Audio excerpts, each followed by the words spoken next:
Hello everyone, this is Sakshi and you are watching Sage. आज हम आपके लिए लाए हैं क्लास 11th का फर्स्ट चैप्टर स्टैटिस्टिक्स का, that is introduction to statistics. जैसा कि आप लोग को पता है कि क्लास 11th में इकोनॉमिक्स की 2 बुक्स हैं। एक है आपकी माइक्रो इकोनॉमिक्स और एक है आपकी स्टैटिस्टिक्स। दोनों ही बुक अपने आप में डिफ़िकल्ट हैं as compare to class 12th। दोनों ही न्यूमेरिकल हैं और कॉन्सेप्ट बेस्ड हैं। तो ये जो फर्स्ट चैप्टर है इंट्रोडक्शन टू स्टैटिस्टिक्स, ये आपका स्टैटिस्टिक्स का बेस है एंड आज हम इसके कुछ टॉपिक्स कवर करेंगे हमारे लेक्चर 1 में। तो स्टार्ट करते हैं। स्टैटिस्टिक्स पढ़ने से पहले हमें मतलब पता होना चाहिए इकोनॉमिक्स का। आपका सब्जेक्ट है इकोनॉमिक्स। इकोनॉमिक्स के अंडर आप 2 बुक्स पढ़ रहे हैं इस साल, that is micro economics and statistics. तो पहले इकोनॉमिक्स का मतलब जान लेते हैं कि क्या होता है इकोनॉमिक्स का मतलब। So it is the study of human behavior which aims at allocation of resources to maximize profits and social welfare. Economics human behavior को study करता है, इंसान का behavior, जब इंसान को resources allocate करनी हो, profits को maximize करना हो और social welfare भी रखना हो। मतलब क्या है? इकोनॉमिक्स ह्यूमन बिहेवियर को स्टडी करता है। फॉर एग्जाम्पल, अगर किसी ह्यूमन के पास 60 रुपीज़ हैं, 60 रुपये हैं, अब वो उन 60 रुपये को कहाँ एलोकेट करेगा? एलोकेट का मतलब है कहाँ उसे यूटिलाइज करेगा। बिकॉज मनी जो है हमारी लिमिटेड है, तो ह्यूमन का बिहेवियर चेंज हो सकता है। फॉर एग्जाम्पल, अगर हमारे पास आज 60 ही रुपये हैं और घर में खाना नहीं है, अगर कोई दोस्त हमारा उस पैसे मांगे तो शायद हम उसे ना दे पाए।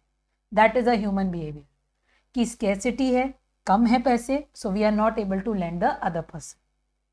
अगर फॉर एग्जाम्पल 60 की जगह 6 करोड़ रुपए हो हमारे पास, अब कोई पर्सन हमसे मांगने आए, कोई दोस्त मांगने आए, तो हो सकता है कि हम पैसे दे दें।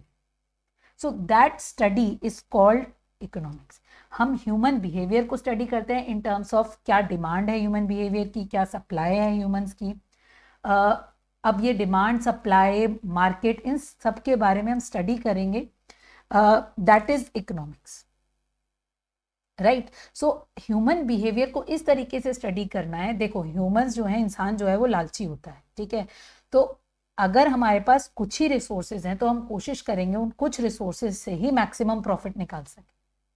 सो इकोनॉमिक्स वही बताता है कि इकोनॉमिक्स स्टडी करता है ह्यूमन बिहेवियर को, जब स्कैर्सिटी हो, चीज़ें कम हो, और फिर वो ह्यूमंस कैसे उस स्कैर्सिटी में रिसोर्सेज को एलोकेट करेंगे, किस तरीके से बांटेंगे ताकि प्रॉफिट्स बढ़ सके और वेलफेयर भी बढ़ सके। That is economics.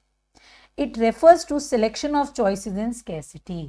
तो सिंपलर टर्म्स में अगर हम इकोनॉमिक्स को डिफाइन करें तो स्कैर्सिटी में जब सामान की कमी है, रिसोर्सेज की कमी है, तो हम क्या चॉइस करेंगे। हर ह्यूमन की चॉइस सेम नहीं होगी, राइट। अगर हमारे पास एक दिन में 60 रुपए हैं, अब हमें पिज्ज़ा खाना है या बर्गर खाना है, तो कुछ बच्चे पिज्ज़ा खाएंगे, कुछ बच्चे बर्गर खाएंगे। तो सेम नहीं है, ये नहीं है कि हर ह्यूमन उसमें पिज्ज़ा ही खाएगा, दैट इज़ नॉट श्योर। तो इकोनॉमिक स्टडी करता है चॉइस कि इंसान क्या चूज करेगा जब उसके पास रिसोर्सेज कम। देन अब स्कैर्सिटी की बात उठी है, तो स्कैर्सिटी होता क्या है, क्यों होती है स्कैर्सिटी? क्योंकि पूरी इकोनॉमिक्स इसी पे टिकी हुई है हमारी, स्कैर्सिटी, कि हम रिसोर्सेज को कैसे एलोकेट करेंगे, कहाँ एलोकेट करेंगे, कहाँ यूटिलाइज करेंगे, बिकॉज ऑफ स्कैर्सिटी। क्योंकि रिसोर्सेज तो लिमिटेड है हमारे पास, रिसोर्सेज उतनी हैं जो खत्म हो जाएंगी। So let us see, scarcity is the shortage of a particular good.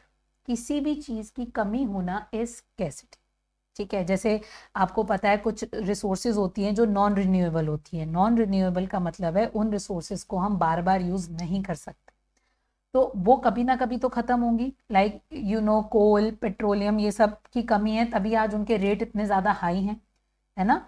तो कई स्टेट्स में पेट्रोल का प्राइस 100 से भी ज़्यादा है। तो क्यों है प्राइस, क्यों है ज़्यादा? बिकॉज उसकी शॉर्टेज।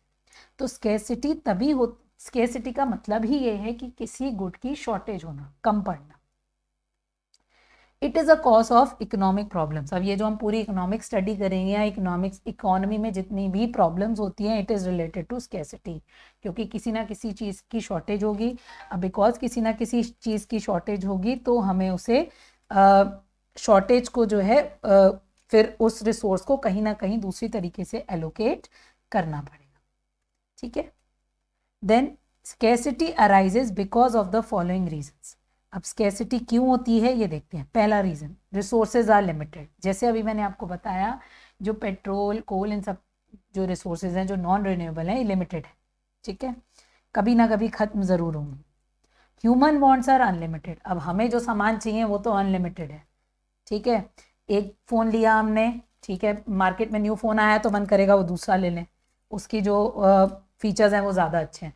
तो ह्यूमन जो वांट्स हैं वो अनलिमिटेड है, ठीक है। And resources have alternated uses. Alternative uses का मतलब है एक चीज़ को कई जगह यूज़ कर सकते हैं। जैसे पेट्रोल है, डीजल है, ये सब एक ही रॉ मटेरियल से बनते हैं। तो अब petrol, diesel, natural gas, then kerosene, अब इनमें से हम क्या बनाएं वो भी तो ज़रूरी है। इलेक्ट्रिसिटी है, इलेक्ट्रिसिटी कहाँ कहाँ यूज़ होती है? देखो, घर में यूज़ होती है, इंडस्ट्रीज़ में यूज़ होती है। आपने देखा होगा समर्स में जब इलेक्ट्रिसिटी कम पड़ती है तो हाउस होल्ड इलेक्ट्रिसिटी को कट करके प्रोडक्शन सेक्टर में दी जाती है इलेक्ट्रिसिटी। ऐसा क्यों किया जाता है? ऐसा इसीलिए किया जाता है because resources have alternative uses. Then you have types of activities. So देखो बेटा, दो टाइप की एक्टिविटीज होती हैं हमारी इकोनॉमी में, दो ही हैं बस, एक इकोनॉमिक एक्टिविटी और एक नॉन इकोनॉमिक एक्टिविटी। अब इस इकोनॉमिक और नॉन इकोनॉमिक एक्टिविटी को हम डिटेल में पढ़ेंगे। First is are economic activity. देखते हैं क्या होती है। These are those activities which are taken up to earn profits. कोई भी ऐसा काम जो प्रॉफिट के लिए किया जाए, पैसों के लिए किया जाए, दैट इज इकोनॉमिक एक्टिविटी, ठीक है। अब देखो इसमें क्या क्या आता है। प्रोडक्शन है, कंजम्पशन है, इन्वेस्टमेंट है, एक्सचेंज है, डिस्ट्रीब्यूशन है।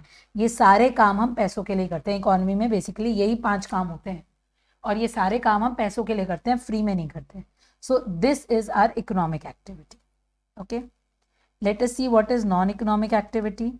Non-economic activity वो एक्टिविटीज होती हैं जो सोशल वेलफेयर के लिए की जाती है, पैसों के लिए नहीं की जा रही, सोसाइटी को मदद करने के लिए की जा रही।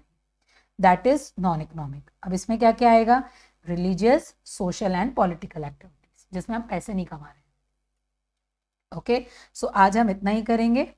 नेक्स्ट लेक्चर में हम आगे के स्टैटिस्टिक्स के आगे के टॉपिक पढ़ेंगे। Thank you.